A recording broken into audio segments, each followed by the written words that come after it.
अर्थ पूजा बांधण्याआधीच्या निमित्तानं आपण या ठिकाणी प्रवचन सेवा आयोजित केलेली आहे।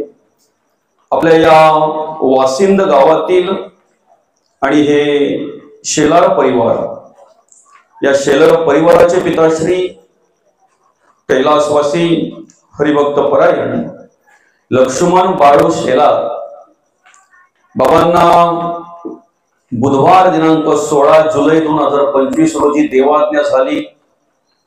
त्यांचं अल्पशा आजाराने निधन झालं आणि त्यांच्या उत्तर कार्यांच्या निमित्तानं या ठिकाणी आपण ही प्रवचन सेवा आयोजित केलेली आहे।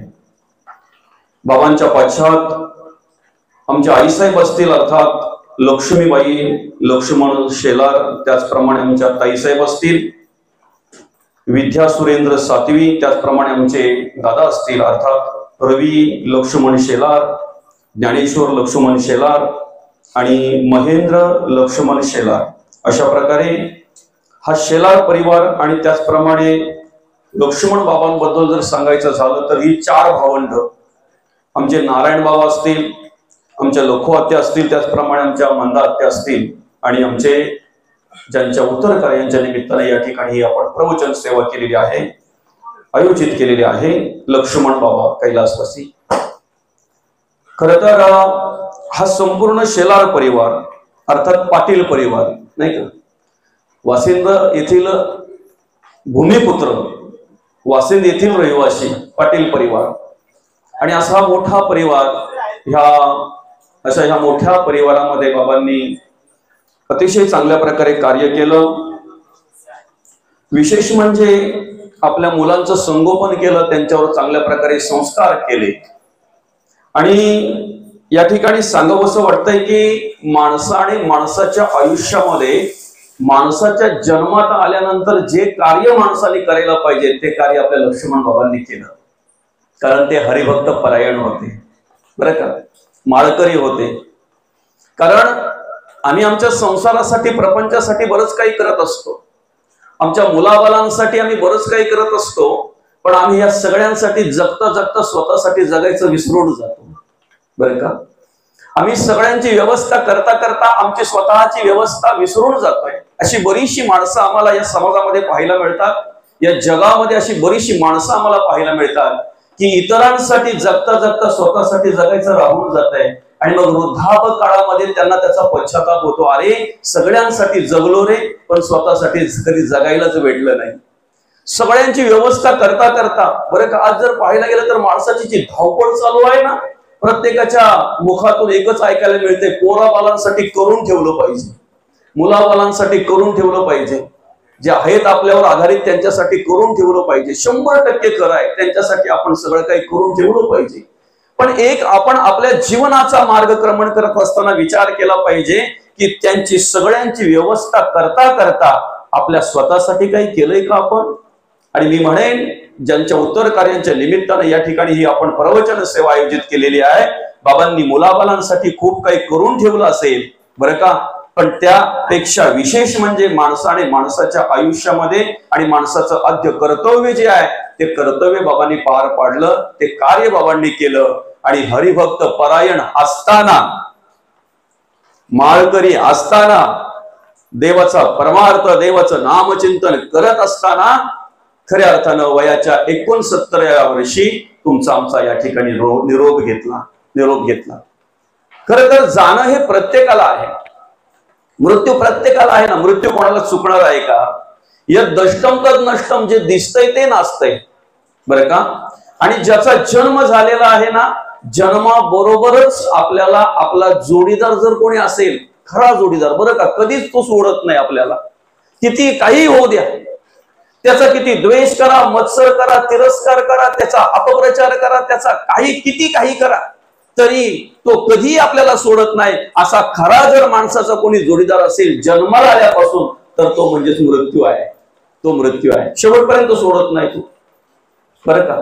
बाकीचे मित्र वगैरे जे आहेत ना, ते मनासारखं झालं तर तात्पुरते आपल्या बरोबर असतात, मनाविरुद्ध झालं की ते लगेच आपली साथ सोडतात।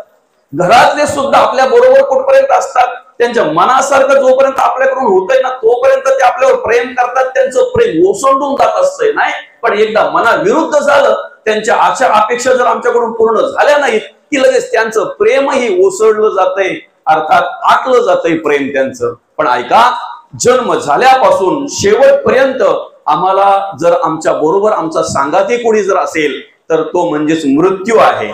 मृत्यू आहे, बरं का. आता कसं असतंय माहितीये का, आम्हाला त्याचं ज्ञान नसल्यामुळे आम्ही त्याला घाबरतो, बरोबर आहे की नाही. माणसाला माणसाच्या आयुष्यामध्ये जर आपण कल्पना केली, विचार केला, तर सगळ्यात जास्त मनुष्य कशाला घाबरतो? मृत्यूला घाबरतो, बरोबर आहे की नाही. मृत्यूला घाबरतो ना माणूस. बरं, घाबरून काही फरक पडणार आहे का? आपण मृत्यूला घाबरून आपल्यामध्ये काही फरक पडणार आहे का? त्याच्यामध्ये काही फरक पडणार आहे का? वेळ बदलणार आहे का? काळ बदलणार आहे का? जायचं थांबणार आहे का? आम्हाला त्याचं ज्ञान नसल्यामुळे आम्ही घाबरतोय. आणि मग काय करतोय माहितीये का, त्याला पर्याय शोधत असतो आम्ही, पर्याय शोधत असतो. सगळ्या गोष्टींना पर्याय आहे दादा, बरं का. सगळ्या गोष्टींना पर्याय आहे. मला सांगा, मृत्यूला पर्याय आहे का? आहे पर्याय? मृत्यूला पर्याय नाहीये. मृत्यूला बदली माणूस चालत नाही, बरं का बाबा. बदली माणूस चालत नाही मृत्यूला. इतर ठिकाणी बदली माणसं चालतात, मृत्यूला बदली माणूसही चालत नाही. पर्याय नाहीये मृत्यूला. संतांनी नेमकं काय केलं माहितीये का, मृत्यूचं स्मरण ठेवलं, आठवण ठेवली, पर्याय नाही शोधला. जायचं आहे ना, ती तयारी केली. जायचं आहे ना, ती तयारी केली, बरं का. एखाद्या बाईला ज्या वेळेला तिचा पती तिच्या माहेरी सोमवारी सोडून येतो 2-4 दिवस राहण्यासाठी, आणि सोमवारी सोडून आला की मग तिला काय सांगतो माहितीये का, 2-4 दिवस राहा, शुक्रवारी तुला घ्यायला येतो. काय कळतंय? आता मग गुरुवारपासून तिने तयारी करायला नको? शुक्रवारी जर मला घ्यायला येणार आहे तर गुरुवारपासून तयारी करायला नको? पण तिला जर जायचंच नसेल ना, तर ती पर्याय शोधते. असं म्हणतात, नांदाचंच नसेल तर तिला अनेक पर्याय आहेत. मग ती पर्याय शोधते. दवाखान्यात गेले होते, डॉक्टरांनी अमुक सांगितलं आणि त्यांनी सांगितलं रोज तुला यावं लागेल 7-8 दिवस तरी रेग्युलर. मग आता एवढ्या लांबून इकडे येण्यापेक्षा इथलं येतच थांबते ना. हा काय झाला? न जाण्यासाठी पर्याय झाला ना. असा हा एकच झाला. असे अनेक पर्याय असतात, बरं का. तसं आम्ही, फरक फक्त एवढाच आहे की तो कुठल्या दिवशी आम्हाला घ्यायला येणार आहे, अर्थात तिचे पती, त्या बाईचे पती कुठल्या दिवशी तिला घ्यायला येणार आहेत ना, हे तिला माहिती असतंय. तो वार, दिवस, वेळ सगळं माहिती असतंय. आपल्याला काय माहिती आहे? कुठल्या दिवशी जायचंय आपल्याला माहिती आहे. जन्मतारखा आम्हाला सगळ्यांना माहिती आहे. मृत्यूची तारीख कोणालाच माहित नाहीये, कोणालाच माहित नाही, तुमच्या माझ्या सकट सगळ्यांनाच, बरं का. मृत्यूची तारीख कोणालाही माहित नाहीये. पण आम्ही आमच्या जीवनाचा जर विचार केला तर आम्ही मृत्यूच्या दिवसेंदिवस जवळ जात असतो. आमचं आयुष्य वाढतंय म्हणजे नक्की काय होतंय? करताना आम्ही वाढदिवस साजरा करतोय, हो, पण वाढदिवस का घडदिवस? आज जर मी 44वा वाढदिवस साजरा करायला गेलो तर माझे 44 वर्ष आयुष्याचे वाढले का घटले? म्हणजे घडदिवस आहे का वाढदिवस आहे? आम्ही करताना वाढदिवस साजरा करतोय, पण खऱ्या अर्थानं तेवढं आयुष्य आमचं आमच्या जीवनातून घटलेलं असतंय. आम्ही दिवसेंदिवस कुठे जात असतो? आमची वाटचाल कुठे होत असते? मृत्यूकडे होत असते. जन्मतारखा इथे सगळ्यांनाच माहिती आहे. फरक फक्त एवढाच आहे, काहींना खऱ्या तर काहींना खोट्या, बरोबर आहे की नाही. काहींना खऱ्या तर काहींना खोट्या, पण जन्मतारखा सगळ्यांना माहिती आहे. मला सांगा, मृत्यूची खरी का खोटी तारीख कोणाला माहिती आहे? खरी तर कोणालाच माहित नाहीये, पण खोटी पण कोणी सांगू शकत नाही, कारण सगळ्यात मोठी भीती त्याची आहे. सांगायला जावं खोटं ना, त्या दिवशी कमी जास्त काही व्हावं, बरं का. मृत्यू आपल्याला कळत नाही, मृत्यू कधी येतो माहित नाहीये, पण मृत्यू आहे हे 100% सत्य आहे. मृत्यू आहे हे 100% सत्य आहे, बरं का. मृत्यू कळतो कोणाला माहिती आहे का? साधू पुरुषांना काही काळ आधी मृत्यू कळतो. कोणाला कळतो? साधू पुरुषांना काही काळ आधी मृत्यू कळतो. जन्मजय राजा ज्या वेळेला वंशोपाईला विचारतात, त्यांचा संवाद चालू असताना, की मृत्यू हा काही काळ आधी साधूला कळतोय, खरं आहे का? आणि मग तो कशा पद्धतीने त्या साधूने ओळखावा? ज्या वेळेला जन्मजय राजाने वैशंपायनला विचारलं त्यावेळेला वैशंपायन म्हणतायत, साधूला काही काळ आधी मृत्यू कळतो, पण आम्ही स्मरणात ठेवलं पाहिजे, साधूला जे का रंजले गांजले त्यासी म्हणे जो आपुले, तोची साधू ओळखावा, देव तेथेची जाणावा. श्रीमंताला जवळ करून जो गरीबाला दूर करतो तो साधू नाही, तो संधी साधू. बरं का? वेळ पाहून माणूस पाहून कसा हात मारायचा हा विचार जो करतोय तो साधू नाही, तो संधी साधू. ज्ञानाला कोणी जवळ करेल रे? जो उपदेताच, जो अगोदरच चांगल्या प्रकारे चांगल्या कर्माचरणात आहे आणि चांगल्या प्रकारे आध्यात्मिक क्षेत्रामध्ये कार्य करतो ना, त्याला कोणीही जवळ करेल. पण इकडे काय म्हणलेले माहितीये का? जे का रंजले गांजले त्यासी म्हणे जो आपुले, तोची साधू ओळखावा, देव तेथेची जाणावा. साधूचं लक्षण सांगत असताना काय म्हटलेले माहितीये का? मी माझे ऐसी आठवण विसरले, जयाचे अंतःकरण पार्था, तोची संन्यासी, तोची साधू जाण निश्चयसी निरंतर. मी माझे ऐसी आठवण, संतांनी साधूची व्याख्या एका वाक्यात आणि सगळ्यात सोपे सांगितलेले आहे. ज्याचे सहा धुतले तो साधू, ज्याचे सहा धुतले तो साधू. काम, क्रोध, लोभ, मद, मत्सर, दंभ ज्याचे धुतलेत ना तो साधू. पुढे साधूला काही काळ आधी मृत्यू कळतो. बरं का? ज्याच्या झाडाखालून जात असताना मुलांनी झाडावरचं फळ पडावं म्हणून दगड मारली, ती दगड चुकून त्या साधूच्या लागली. समजतंय ना? लागल्यानंतर ती मुलं ज्यावेळी त्याच्या जवळ गेली, त्याला हात जोडले, बाबा आमच्या स्वप्नातही नव्हतं तुमच्या लागेल, तुमच्या मारायची दगड म्हणून आमच्या स्वप्नातही नव्हतं बाबा, आम्ही मुद्दाम म्हणून मारली नाही हो. ते फळ तोडायला गेलो ना, ते फळ काढायला गेलो ना, पाडायला गेलो ना, त्या फळासाठी मारलेली दगड, फेकलेली दगड बाबा चुकून तुमच्या लागली हो. हे शब्द ऐकल्यानंतर त्या साधूच्या डोळ्यामध्ये अश्रू आले. त्या साधूच्या डोळ्यामध्ये अश्रू आल्यानंतर ती मुलं विचारतायत, बाबा जास्त लागली का? अधिक त्रास झाला का? अधिक वेदना होत आहेत का? बाबा ऐका ना, आम्ही मुद्दामहून नाही मारली हो. तेव्हा ते साधू म्हणतायत, दादा माझ्या दगड लागली आणि त्रास होतोय म्हणून मी रडत नाही, मला वेदना होतात म्हणून मी रडत नाही. अरे मला एवढं वाटतंय की तुम्ही त्या झाडाला दगड मारताय तर झाड कमीत कमी फळ तरी तुम्हाला देतंय, पण मला दगड मारून माझ्याकडे तुम्हाला द्यायला काहीच नाही रे दादा. त्याची खंत मला वाटते, त्याचं दुःख मला वाटतं. याला साधू म्हणतात. आणि साधूला काही काळ आधी मृत्यू कळतो. कसा कळतोय म्हणे? मग त्याचं उत्तर देत असताना वैशंपायन म्हणतात, एखादा साधू पूर्वेच्या दिशेने जात असताना उगवता काळ आहे, सूर्य उगवलेला आहे, आणि अशा वेळेला जर तो पूर्वेच्या दिशेत जात असेल तर त्याची सावली पश्चिमेला पडायला पाहिजे, पण दक्षिणेला पडली असेल तर समजायचं 6 महिन्यावर मृत्यू आलाय. लक्षण कोणाचं आहे? आपलं का साधूचं? फक्त ऐकायचं आहे, क्रिया करायची नाही. बरं का? कारण आपण साधू नाही, प्रयत्न करायचा आहे व्हायचा, तिकडे वाटचाल करण्यासाठी प्रयत्न करायचा आहे. पण एवढं स्मरणात ठेवा की ती स्थिती आपली नाहीये. नुसता पाय कोणचा लागला तरी पण डोळे ओटारतो आपण, तिकडे दगड लागून पण बोलतो झाड तुम्हाला फळ देते, माझ्याकडे द्यायला काही नाहीये. साधूची लक्षणं. बरं असू द्या. पुढे म्हणतायत की अजून जर पुढे साधूचं मृत्यू कशा प्रकारे आहे ते जर ओळखायचं असेल तर एखादा साधू अंघोळ करतोय, सर्व अंग त्याचं भिजतंय पण खांदे भिजत नाही, समजा 3 महिन्यावर मृत्यू आलाय. एखादा साधू जर नदीच्या पात्राच्या साईडला गेला, बाजूला गेला, त्या नदीच्या पात्रामध्ये ज्या वेळेला त्याचा प्रतिबिंब पाहतोय त्यावेळेला सगळं धड दिसतंय पण शिर दिसत नाही, समजा 1 महिन्यावर आलाय. पुढे म्हणतायत वैशंपायन त्या जन्मजय राजाला सांगत असताना, उपदेश करत असताना, त्या ठिकाणी संवाद चालू असताना काय म्हणतायत, कानी घालून या बोध नाद तो ऐकावा. आपण ज्या वेळेला कानामध्ये बोट घालतोय आपलाच नाद आपल्याला ऐकायला येतोय. ज्या दिवशी येणार नाही त्या दिवशी समजायचं 9 दिवसावर मृत्यू आलाय. डोळे घालून या बोट चक्र ते पाहावे. सूर्याकडे पाहत असताना जर आम्ही डोळ्यामध्ये बोट घातली आणि चक्र जर आम्हाला दिसत असतील, दिसायची बंद झाली, समजायचा 5 दिवसावर आलाय. पुढे भोवळ्यांच्या गाठी ज्या वेळेला आमच्याच आम्हाला दिसत नाही त्यावेळेला समजायचा 3 दिवसावर आलाय. आणि पुढे काय म्हणतायत वैशंपायन त्या ठिकाणी जन्मजय राजाला काय म्हणतायत, नासागरीचे अग्र न देखता नयने म्हणा तेची हिरी रामकृष्ण हरी. ज्या दिवशी आमच्याच नाकाचा शेंडा आमच्या डोळ्याला दिसणार नाही ना त्या दिवशी रामकृष्ण हरी म्हणायला हरकत नाही.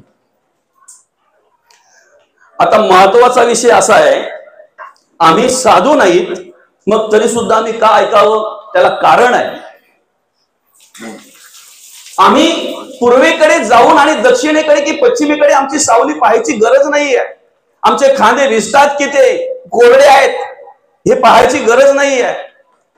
आमचं प्रतिबिंब पाहत असताना ते धड दिसतंय, शिर दिसतंय की नाही दिसतंय हे पाहण्याची गरज नाहीये. पुढच्या प्रक्रिया आहेत ज्या काही, काणी घालून या बोट, नाद तो ऐकावा, डोळे घालून या बोट, चक्र ते पाहावे भुव यांच्या काठी, त्याच्यानंतर नाकाचा सेंडा दिसत नाही, ह्या सगळ्या गोष्टी पाहायची गरज नाही. महत्वाचं काय माहितीये का? मना तेची दिनी राम कृष्ण हरी, मरणी जयाचे आठवे, तो तेची गती ते पावे, म्हणून भगवंत म्हणतात म्हणून सदा स्मरावे मातेची तोवा. आमचा शेवटचा दिवस गोड व्हावा असं वाटत असेल ना? प्रत्येकाला वाटतंय की नाही? आपला 8 तास कशासाठी चालू आहे? आपले प्रयत्न कशासाठी चालू आहेत? आम्ही परमार्थ करतो, भक्ती करतो, देवदेव करतो, ग्रंथ वाचन करतो, देवाचं नामस्मरण करतोय, नामचिंतन करतोय, भजन करतोय, देवाचं स्तवन करतोय. कशासाठी? शेवटचा दिवस गोड व्हावा. शेवटचा दिवस आम्हाला माहिती नाहीये. मग जर माहिती नाहीये तर आलेली वेळ कुठली आहे कशी आम्हाला काही कळत नाहीये. त्यासाठी आम्ही अखंड कुठल्याही प्रकारे खंड न पाडता अखंड भगवंताचं नामस्मरण केले पाहिजे, नामचिंतन केलं पाहिजे. म्हणून तर माऊली म्हणतात रिकामा अर्ध घडी राहू नको, रिकामा अर्ध घडी राहू नको. बरं का? जन्म झालेला आहे, मृत्यू 100% सत्य आहे, प्रत्येकाला जावंच लागणार आहे, प्रत्येकाला जावं लागणार आहे. खरं सांगायचं आणि वेदांचा शस्त्रांचा आधार घेऊन जर बोलायचं म्हटलं तर देवादिकांना सुद्धा ते सुटलं नाही. देवादिकांना सुद्धा ते सुटलं नाही. फक्त त्यांच्यामध्ये आमच्यामध्ये फरक आहे. देवांची येणं परिइच्छा आहे, बरं का? देवांचं येणं परिइच्छा आहे, भक्ताने हाक मारावे आणि देवाला यावं लागतंय. संतांचं येणंही स्वइच्छा आहे आणि जाणंही स्वइच्छा आहे. कार्य करायचं असेल त्यावेळेला येतात, कार्य करून झालं स्वइच्छेने जातात. किती जगले किती वर्ष याला गरज नाही, याच्याशी त्यांना देणं घेणं नसतंय. जे कार्य करण्यासाठी आम्ही आलोय ते कार्य झालं मग हरकत नाही. आता या ठिकाणी देहावरचं प्रेम कमी करायचं, देह ठेवता आला पाहिजे, देह ठेवायचा, अशा प्रकारे त्यांचं कार्य असतंय. संतांचं येणं स्वइच्छा आहे, जाणं स्वइच्छा आहे. आमचं येणं काय निमित्त आहे? मात्र आपण जन्माला आलेलो मनुष्य म्हणून निमित्त काय आहे? फक्त पोट भरायला, तहान भागवायला, उत्पत्ती करायला, आळस निद्रा एवढ्यासाठीच फक्त. आलस्य निद्रा अर्थात एवढंच नाही तर सुधा तुषार आलस्य निद्रा आणि मैथुन हे 5 भाग माणसाला आहेत, तेच 5 भाग प्राण्या पक्ष्यांकडे आहेत. पण तेवढंच कार्य करून जर आम्ही या जगाचा निरोप घेत असू तर मला सांगा प्राण्यांमध्ये आपल्यामध्ये फरक काय? प्राणी पक्षी जे कार्य करतात तेवढंच कार्य करून जर आम्ही या जगाचा निरोप घेत असू तर त्यांच्यात आणि आमच्यात फरक काय? मी सुरुवातीलाच बोललो, माणसाने माणसाच्या जीवनामध्ये, माणसाच्या आयुष्यामध्ये या नरदेह म्हणून आल्यानंतर जे कार्य करायला पाहिजे ते कार्य आपल्या लक्ष्मण बाबांनी केलं. आणि खऱ्या अर्थानं हरिभक्त परायण असतानाच, माळकरी असतानाच त्यांनी या जगाचा निरोप घेतला. प्राण्यापेक्षा पक्ष्यांपेक्षा वेगळं कार्य आहे ना हे, वेगळं कार्य आहे ना. ऐका, आपला विषय असा आहे की मनुष्य दिवसेंदिवस मृत्यूच्या जवळ जातोय. फक्त एवढंच आहे, तो विसरतोय आणि आठवला तर पर्याय शोधतो, आठवला तर पर्याय शोधतो. मग आपला विषय काय होता की त्या बाईला ज्या वेळेला तो पुरुष सोडतो त्यावेळेला तिने स्मरणात ठेवून मला जर शुक्रवारी जायचं आहे तर गुरुवारपासून तयारी करायला पाहिजे, बॅग भरायला जायचंय ना. आम्हाला या ठिकाणी दिवस माहित नाहीये, वार माहित नाहीये, पण जायचं आहे 100% सत्य आहे. मग जायचं आहे हे 100% सत्य आहे ना, तर ते जाण्याच्या आधी आम्ही तयारी करायला पाहिजे. आलासी कोठोणी जासी कवण्या रे छाया, घरदार नोहे तुझे अवधी लटकीच माया. सावध होई बापा, काळ लागला मापा, प्रपंची गुंतू नको पाय बुडत असे पापा. दादा सावध व्हा रे बाबा, सावध व्हा. का? क्षणक्षणा हाची करावा विचार, तरावा या पार भव सिंधू. आम्ही क्षणक्षण हाच विचार केला पाहिजे, मला तरायचं आहे, मला हा भवसिंधू करायचंय, मला या जन्म मृत्यूच्या रहाटगाड्यातून सुटायचं आहे. नाशिवंत देह जाणार सकळ आयुष्य का तो काळ सावधान. आणि आम्हाला जर सुटायचं आहे, आम्हाला जर मोकळं व्हायचंय, आम्हाला जर आमच्या जीवनाचा आयुष्याचा उद्धार करून घ्यायचा आहे तर संत समागमे धरावी, आवडी करावी तातडी परमार्थाची. आणि म्हणून मग जगद्गुरु तुकोबा म्हणतायत तुका म्हणे इह लोकीचे व्यवहार. डोळ्यामध्ये जो धूर आहे ना आपल्या भ्रमाचा, अज्ञानाचा, अंधश्रद्धेचा, तो दूर करता आला पाहिजे, तो बाजूला करता आला पाहिजे. आणि ते कार्य संत करत असतात, म्हणून संत समागमे धरावी आवड. आम्ही जीवनाचा मार्ग क्रमण करत असताना दिवसेंदिवस मृत्यूच्या जवळ जात असतो. बघा हा फरक काय माहितीये का? जेव्हा आम्ही वासिंदवरून शहापूरला जायला निघतो ना, त्यावेळेला ज्या स्थानी आम्हाला पोहोचायचं आहे ते ठिकाण आलं की आम्हाला आनंद वाटतो. खरं आहे की खोटं आहे? काय समजतंय का? आम्ही प्रवासी आहोत ना. आम्ही प्रवास करत असताना आम्हाला ज्या ठिकाणी पोहोचायचं आहे तो रस्ता, तो मार्ग क्रमण करत असताना आमचे पाय दुखतायत, आमचे पाय थकलेले आहेत, आम्हाला तहान लागलेली, आम्हाला भूक लागलेली आहे, पण तरी सुद्धा आम्हाला शहापूरला पोहोचायचंय म्हणून आम्ही चालतोय, आम्ही प्रवास करतोय. पण माणसाला, त्या प्रवासाला तेव्हा आनंद होतोय जेव्हा तो त्याच्या ठराविक ठिकाणी पोहोचतोय ना, त्यावेळेला त्याला आनंद होतोय. बरं का? त्यावेळेला त्याला आनंद होतोय. फरक एवढाच आहे, त्या ठिकाणी तो प्रवासी त्या ठिकाणी पोहोचल्यानंतर किंवा जवळ गेल्यानंतर त्याला आनंद होतोय, आणि इकडे आमच्या जीवनाचा मार्ग क्रमण करत असताना आम्हाला पोहोचायचंच आहे प्रत्येकाला, मृत्यूपर्यंत प्रत्येकाला पोहोचायचंच आहे ना. पण फरक काय माहितीये का? तिकडे त्या स्थानाला गेल्यानंतर त्याला आनंद होतो, जसा जवळ जातो तसा आनंद होतो, आणि इकडे जसा जवळ जातो ना तसं दुःख होतंय. इकडचा प्रवासी बघा कसा आहे, तिकडचा प्रवासी कसा आहे. आसनगाव सोडलं की त्याला जरा धीर येते. आता मी शहापूरच्या जवळ आलो, बरं का, बरं का. जवळ गेलं की आहे पाणी येते, जवळ गेला की मग त्याला आनंद वाटतो, आणि पोहोचल्यानंतर तर मग त्याला अति आनंद होतो. इकडे कसं आहे, आमचा प्रवास जो चालू आहे ना तो कुठे चालू आहे? मृत्यूकडे चालू आहे. जसं आयुष्य खातो काळ. आता याच्यामध्ये फरक काय आहे माहितीये का? माणसाचा जन्म झालेला आहे, माणूस म्हणून भगवंतांनी जन्माला घातलेला आहे. बरं का? कशासाठी आम्ही या ठिकाणी जन्माला आलेलो आहोत हे ज्ञान नाहीये, त्याच्याविषयी अज्ञान आहे. आमचं आद्य कर्तव्य काय आहे हे त्याला कळत नाहीये. प्रवास करतोय तो, त्याच्या जीवनाचा मार्ग क्रमण करतोय, आयुष्य भगवंताने दिलंय ना, त्याचा आनंद घेतोय, राहतोय, वागतोय, जगतोय, खातोय, पितोय, काही कळतंय, सगळं काही कार्य करतोय तो. पण आम्हाला जन्म कशासाठी भगवंताने दिलेला आहे? आम्हाला हे नरदेह भगवंताने कशासाठी दिलेला आहे? 83,99,999 योनींपेक्षा वेगळा हा 84,00,000 योनी भगवंताने आम्हाला कशासाठी दिलेली आहे? उभ्या आयुष्यामध्ये कधीच विचार करत नाही, फक्त जसा आलाय तसे दिवस काढतो, आला मृत्यू की निघून जातो. त्याला म्हणतात आयुष्य खातो काळ. आयुष्य कशाने खाल्लं? त्याच्या काळाने खाल्लं. आम्ही जन्माला कशासाठी आलेलो आहे त्याचा विचार केला.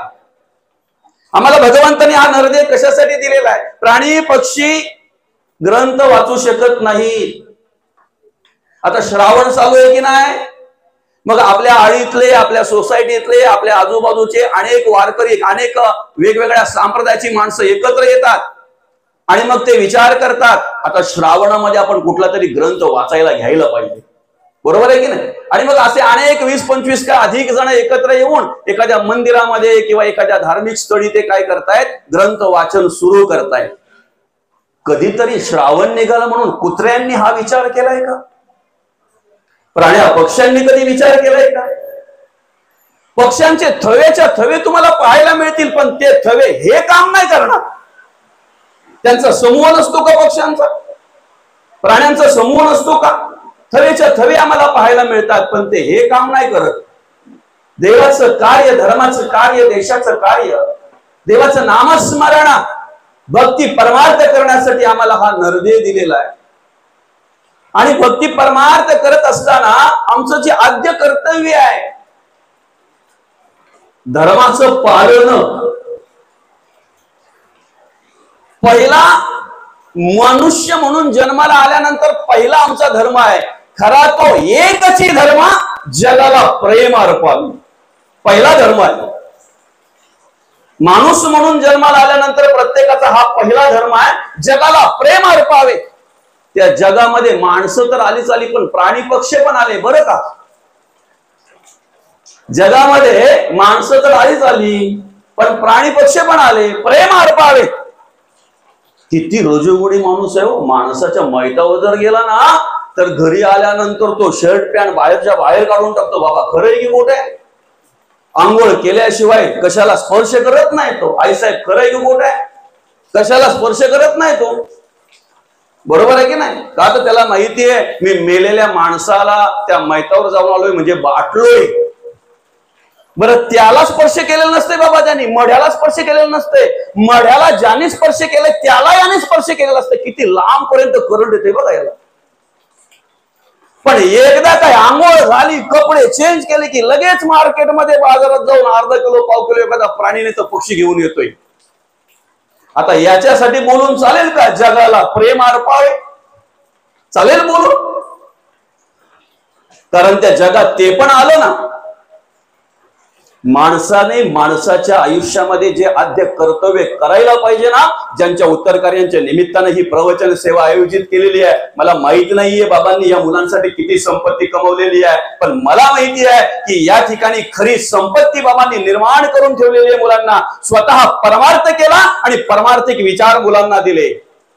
प्रत्येक माणसाने आपल्या मुलांसाठी काय कमवलं असेल, किती संपत्ती कमवली असेल, खऱ्या अर्थानं किती प्रकारची काय त्यांच्यासाठी प्रॉपर्टी निर्माण केली असेल, याचा जर विचार करायचा असेल ना तर प्रत्येकाने एक विचार करायचा आहे, माझ्या घरात असलेली निर्व्यसनी माझी मुलं ही सगळ्यात मोठी माझी प्रॉपर्टी आहे. सगळ्यात मोठी प्रॉपर्टी आहे. आणि खऱ्या अर्थानं बाबांनी या ठिकाणी कार्य करत असताना स्वतः माळकरी हरिभक्त परायण म्हणून कार्य केलं. हरिभक्त परायण म्हणून कार्य केलं त्यांनी. माणूस येताना काही बरोबर घेऊन येत नाही, जाताना काही बरोबर जात नाही. माणसाच्या बरोबर करवटा सुद्धा दिला जात नाही. सगळं काढून घेतलं जाते. चुकून जरी वाल्या राहिलं तरी पोरी येऊन काढून घेतात. मुलांच्या लक्षात आलं तर ते निघत नव्हती, कान फाडला बरं का. बारक्याने प्रयत्न केला काढायचा, निघत नव्हत्या. मोठा बोलतो आता नाहीतरी काय मातीच आहे ना.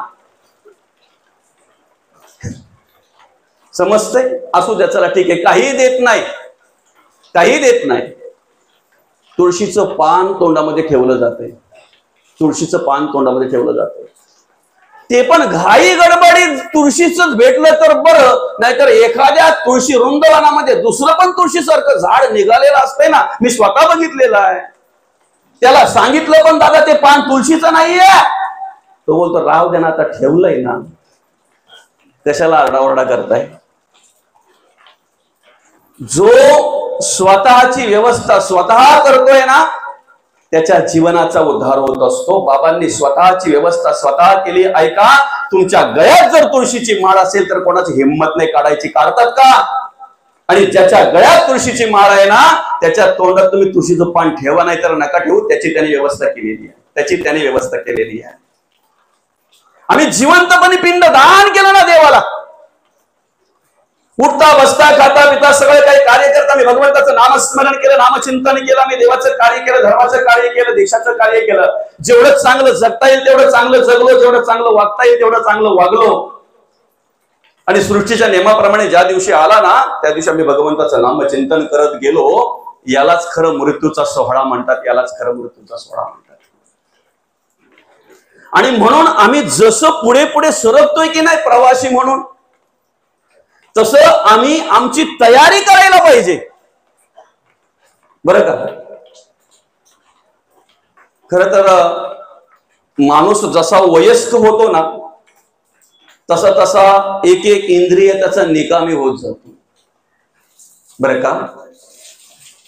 ज्या वेळेला पायामध्ये ताकद पाहिजे ना, पॉवर पाहिजे ना, सामर्थ्य पाहिजे ना, त्यावेळेला पाय त्याचे चळचळा कापायला लागतात. म्हणून त्याला काठीचा आधार घ्यावा लागतो.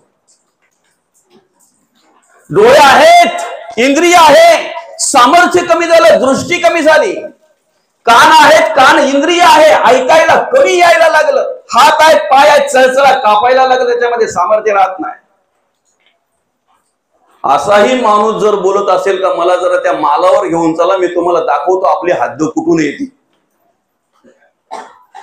काही समजतंय? आता याने कसली तयारी करायला पाहिजे बरं? आम्ही विसरतोय, आम्हाला मृत्यूचं विस्मरण होत आहे, हे दुर्दैव आहे आणि म्हणून आम्ही मृत्यूला घाबरतोय. पुन्हा एकदा, न साथ सोडणारा आपला मित्र येतो. शत्रू म्हणून बघाल तर घाबराल, मित्र म्हणून बघा, मृत्यूला घाबरणार नाहीत आम्ही, मृत्यूला घाबरणार नाहीत. आणि म्हणून मग जसं माणसाचं वय वाढतंय ना, तसं पुढे पुढे सरकतो की नाही माणूस, तसं तसं काय होतंय माहितीये का, तो मृत्यूच्या जवळ जात असतो. खरं तर मग अशा वेळी माणसाने स्वतःवरून तयारी करायला पाहिजे, स्वतःहून त्या ठिकाणी अशी स्वतःची तयारी दाखवायला पाहिजे. पण ते दाखवत नाही, त्या ठिकाणी त्या पद्धतीने तयारी होत नाही बरं का. आम्ही संसारामध्ये गुंतलेलो असतो, आम्ही प्रपंचामध्ये गुंतलेलो असतो, आम्ही नको नको त्या गोष्टींमध्ये गुंतलेलो असतो. आम्ही पर्याय निर्माण करतो, पर्याय निर्माण करतो. मृत्यूला पर्याय नाही आहे, पर्याय नाही आहे बरं का. कश्यपाची एक पत्नी, आता एक हा शब्द मी मुद्दाम वापरला कारण अनेक होत्या ना, जिथे अनेक आहेत ना तिथं एक वापरला जातो. आपल्याबद्दल सांगायला तसं नाही, पत्नीच बोलला जाईल कारण एकच आहे. कश्यपाची एक पत्नी विनिता नाव तिचं, गरुडाची आई. गरुड म्हणजे भगवान विष्णूंचा वाहन बरं का. कधी कधी असा प्रश्न पडतो का देवाने वाघाला जवळ केले, सिंहाला जवळ केले देवाने, उंदराला जवळ केले देवाने, नंदी म्हणून बैलाला जवळ केले, ऋषभाला देवाने गरुडाला वाहन म्हणून ठेवलंय, देवीने मयूराला मोराला वाहन म्हणून ठेवलंय. माणूस कुठंच दिसत नाही, कुठे माणूस? खरं तर सर्वश्रेष्ठ आहे ना, पण पशु पक्षी गुणवंत असं म्हटलेलं आहे, कारण एक वेळ पशु पक्ष्यावर आम्ही भरोसा करू शकतो. दिवसभर राबणारे बैल, दिवसभर नांगर ओढणारे बैल एकदा बऱ्या बाजूला गेला ना, 10 घर सोडून बरोबर आपल्याच घरी आणि आपल्याच गोठ्यात, आणि त्याच्याही पलीकडे सांगतो तुम्हाला, मी स्वतः अनुभवलेल्या गोष्टी आहेत. बांडा बांड्याच्याच दाव्याला आणि काला काल्याच्याच दाव्याला, दावा पण बदलत नाही. नांगऱ्याला शोधून आणावं लागतंय, हे दुर्दैव आहे. नांगऱ्या कुठेतरी एखाद्या पर्यात पडलेला असतो, उतारा घ्यायला जायला लागतंय ना त्याला बरं का. गरुड हा भगवान विष्णूंचा वाहन आहे. नकळत घडलेली सेवा हो, नकळत घडलेली सेवा बाबा बरं का. खाली यज्ञ याग सुरू होतो, मोठा मंडप टाकला होता, यज्ञ मंडप, आणि यज्ञ यागाचा कार्यक्रम सुरू असताना त्या ठिकाणी नारदाचं कीर्तन ठेवलं होतं. आणि हे गरुडाला समजलं की यज्ञ यागाचा कार्यक्रम, असा मोठा मंडप घातलेला आहे, यज्ञ यागाचा मोठा कार्यक्रम चालू आहे, त्या ठिकाणी नारद मुनींचं कीर्तन आहे. आणि मग त्याने विचार केला, चला आता उशीर तर झालाय, कदाचित त्या यज्ञ यागामध्ये आपल्याला सहभागी होता येणार नाही, पण कमीत कमी नारद मुनींचं कीर्तन तर श्रवण होईल.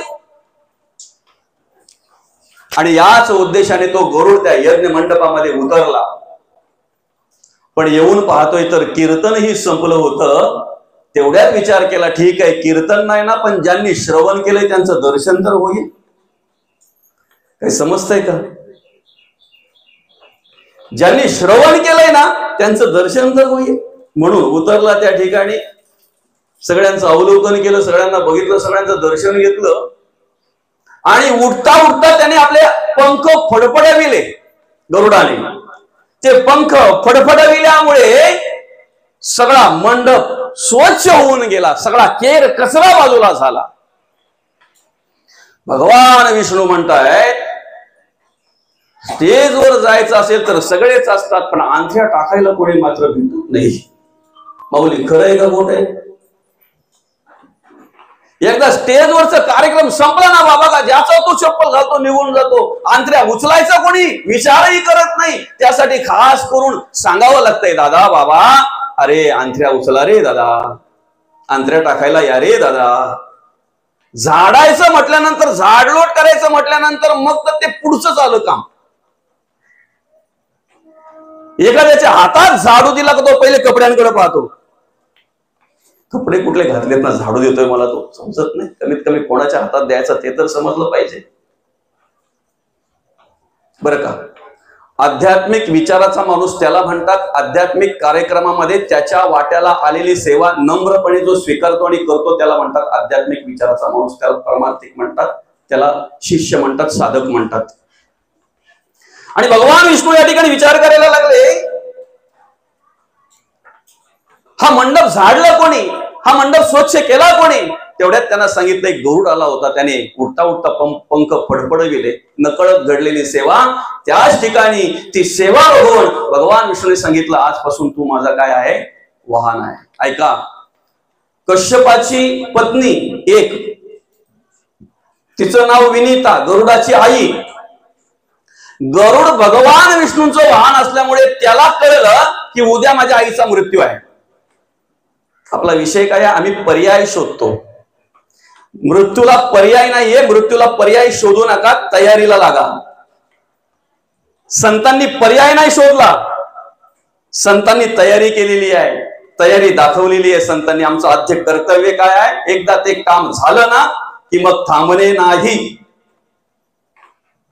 आणि मग ज्या वेळेला गरुडाला कळलं की उद्या आईला मृत्यू आहे, त्यावेळेला तो विचार करायला लागला, उद्या यम लोक यम घ्यायला येणार आहेत. आता करायचं काय? कुठल्या बाळाला असं वाटणार आहे की माझ्या आईने जावं, कुठल्या बाळाला वाटणार आहे माझ्या आईने जावं म्हणून. आईचा मृत्यू म्हटल्यानंतर त्याने विचार केला की आपण तर भगवान विष्णूचे वाहन आहोत, आपण भगवान विष्णूच्या दरबारामध्ये नेहमी जात असतो, अर्थात त्याच ठिकाणी असतो. आपल्या आईला सुद्धा आपण भगवान विष्णूंच्या दरबारामध्ये नेऊन ठेवावं. आणि त्याच वेळेला त्याने आईला त्या दरवाजाच्या वरती नेऊन बसवली तिथे, आणि तो त्याच्या कामाला निघून गेला. थोड्याच वेळामध्ये भगवान विष्णूंच्या दर्शनासाठी रांग लागली. अनेक लोक, अनेक साधू ऋषीमुनी, अनेक देव यायला लागले. अनेक अनेक अनेक येत आहेत. त्याच्यात त्या मातेने बघितलं, एक रेड्यावर बसलेला काळा कुट्टा असा, हातामध्ये फास असलेला, भयानक अवस्था असा आणि भयानक विद्रूप असलेला असा, तो सुद्धा भगवंताकडे येऊन नतमस्तक होऊन निघून गेला. यम सुद्धा देवाला नमस्कार करतो. नवे नवे आज्ञाधारक भगवान विष्णूंचा तो आहे, शिवांचा आज्ञाधारक तो आहे, महादेवाचा आज्ञाधारक तो आहे. आणि मग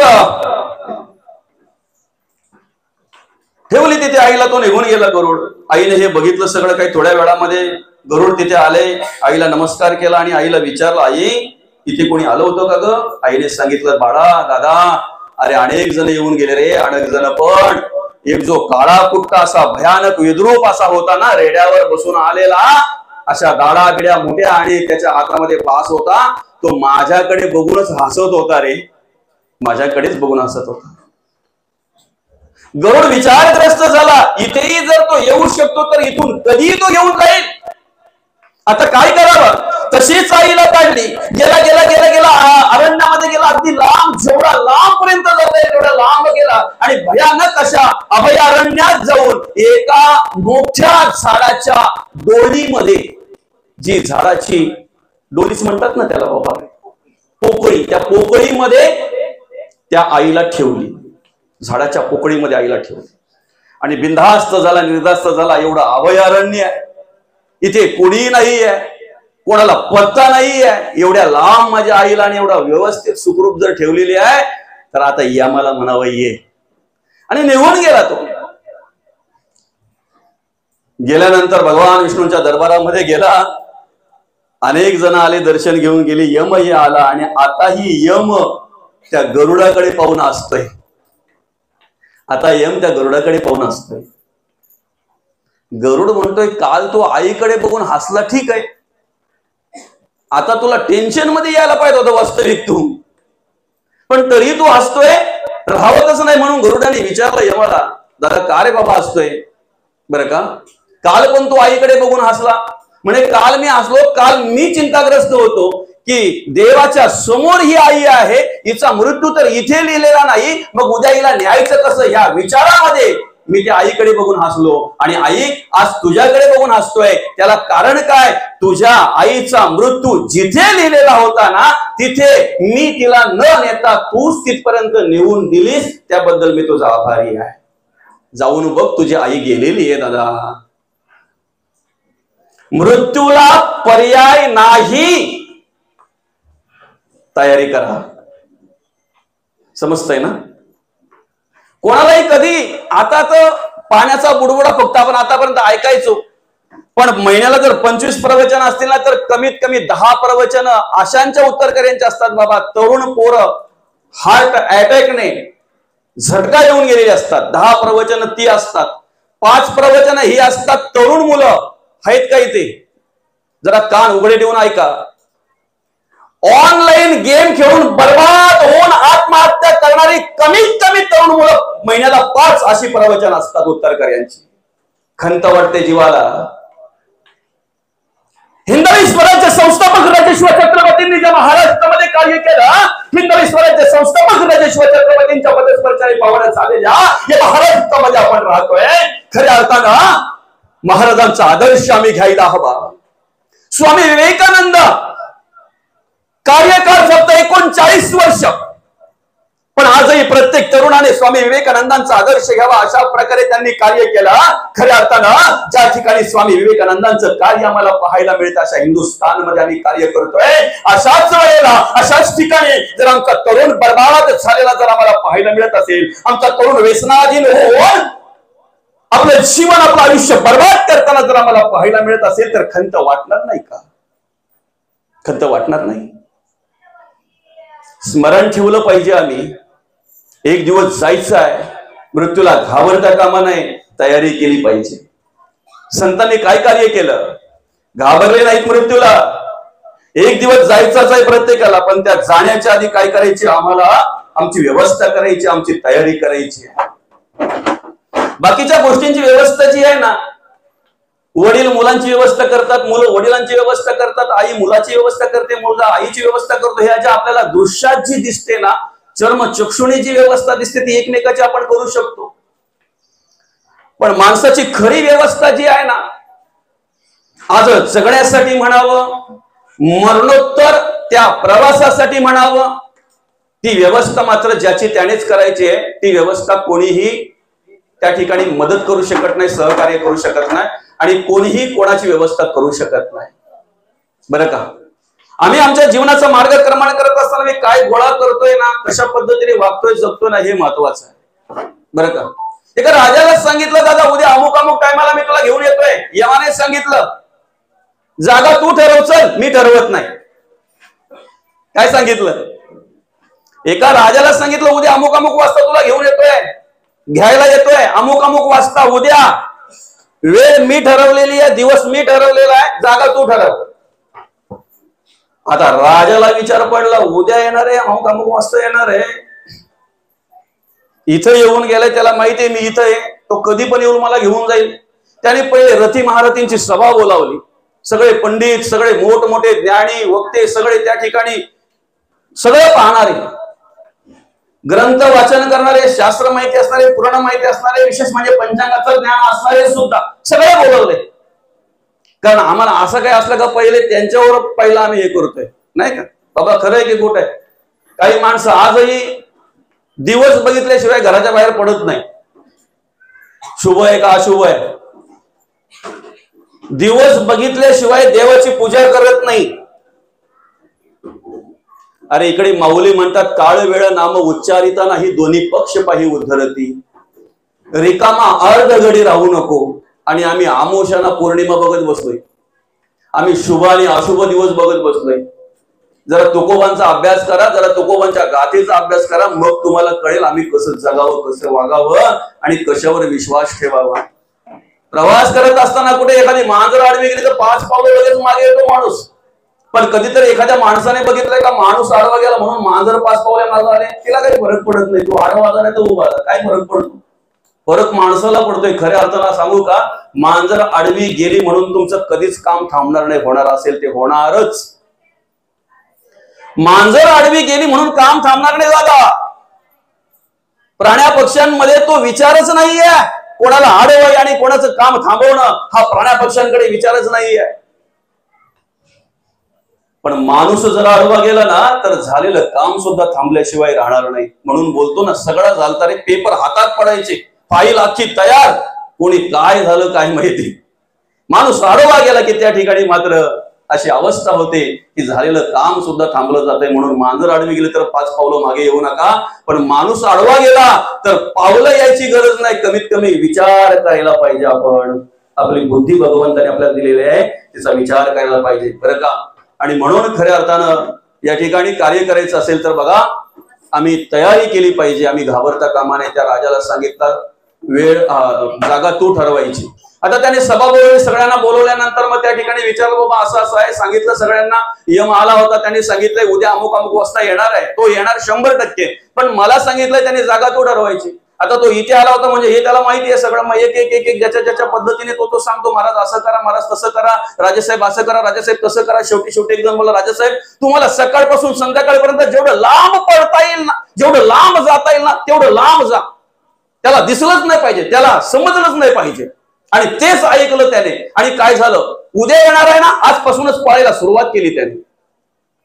पळता पळता तहान लागली, भूक लागली, काहीतरी खावंसं वाटलं, पण त्याने अधिक विचार केला, खात बसेल तर तेवढी जागा कमी होईल पळायची.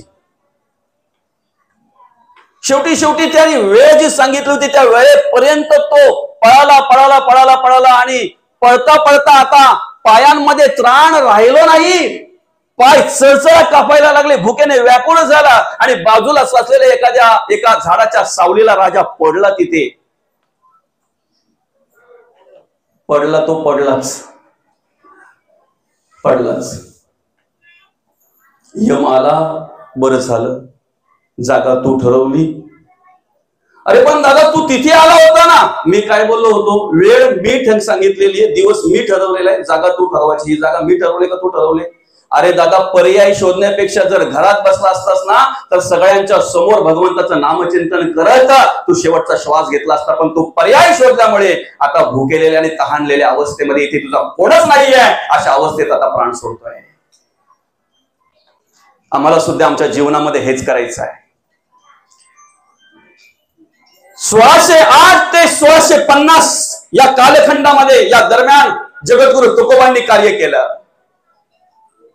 अवघी 42 वर्ष. पण आजही आम्ही एक एक अभंगाचा अभ्यास करावा अशा प्रकारे कार्य जगद्गुरु तुकोबांनी केलंय. एक एक अभंगाचा जरी अभ्यास केला तरी आमच्या जीवनाचा उद्धार झाल्याशिवाय राहणार नाही. आम्ही किती जगलो याला महत्व नाही, आम्ही कसे जगलो याला महत्व आहे. आणि कसं जगावं याचा विचार करून माणसाने आपल्या जीवनाची वाटचाल करावी. प्राणी पक्षी पण जगतात रे, प्राण्या पक्ष्यांचंही जगणं असतंय. पण त्याच पद्धतीने जर आमचं जगणं असेल तर त्यांच्यात आणि आमच्यात फरक काय आहे? देवाचं कार्य करावं, देशाचं कार्य करावं, धर्माचं कार्य करावं म्हणून भगवंताने आम्हाला हा नरदेह दिलेला आहे. आणि ते कार्य आमच्याकडून घडावं म्हणून जर आम्हाला हा नरदेह भगवंताने उभ्या करण्याचा निर्माण केलेला आहे, विशेष बुद्धी दिलेली आहे, विशेष जाणीव दिलेली आहे, जगण्याचं स्वतंत्र दिलेलं आहे. आणि ऐका, 4ही वाचा भगवंताने आम्हाला दिलेले परा, पचंती, मध्यम आणि वैखरी. भगवंताचं स्तवन करावं, देवाचं नामस्मरण करावं, भगवंताचं नामचिंतन करावं म्हणून आम्हाला हा भजन करावं म्हणून भगवंताने आम्हाला हा वैखरी दिलेली आहे. त्या वैखरीचा वापर आम्ही कुठे करतोय, कसा करतोय याचा विचार केला पाहिजे. जायचं प्रत्येकाला आहे. जिंदगी एक किराए का घर है, एक ना एक दिन बदलना पड़ेगा. मौत जब तुमको आवाज देगी, घर से बाहर निकलना पड़ेगा. सांझ के बाद होगा सवेरा, देखना है अगर दिन सुनेगा. पाँव फूलों पे रखने से पहले तुमको कांटों से चलना पड़ेगा. जिंदगी एक किराए का घर है, एक ना एक दिन बदलना पड़ेगा. दादा, एक दिवस प्रत्येकाला जावंच लागणार आहे, जावंच लागणार आहे. तयारी करा.